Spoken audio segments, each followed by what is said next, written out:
For my visual representation, I decided to do a flower growing in a flower pot. School Health Services is the flower pot because that's the base that helps support the rest of the flower grow. I made teachers the stem of the flower because students spend most of their days with and get a lot of information from their teachers. The teachers not only have to teach the students about making healthful decisions, but they also are observers who have to watch the students to see if they notice any changes in their appearance, behavior, or emotional expression. If any of these things are noticed, then it's the teacher's job to notify the school nurse. The first petal of the flower is school nurses and school health aides. School nurses are very important because they provide health care for the students and the staff of the school. They perform health screenings like eye tests, hearing tests, and check for scoliosis.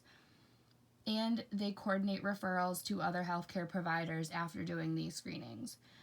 School health aides may also help while doing these screenings, take height and weight measurements, provide basic first aid, and make the initial assessment of a sick student.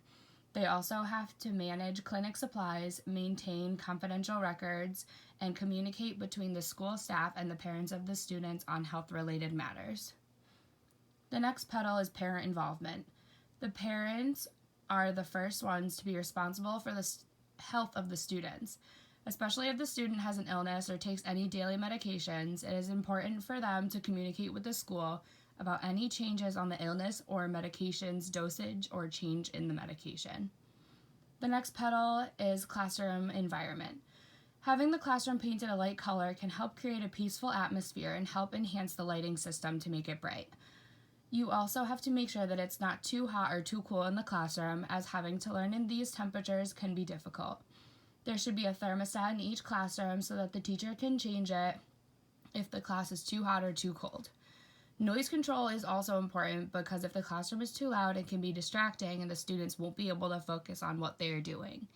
You also want to make sure that your classroom and the school as a whole is clean, which is a group effort from the students, the teachers, and administration. The students can help by having them wipe off their desks at the end of the day before they go home and always making sure that they wash their hands throughout the day. The last petal is emergency care. Emergency care is very important because the school needs to be prepared to handle any sudden illness or injuries that may occur during the school day.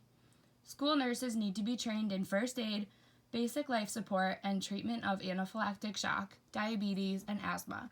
If the nurse isn't available, other members of the staff should be trained to handle those situations.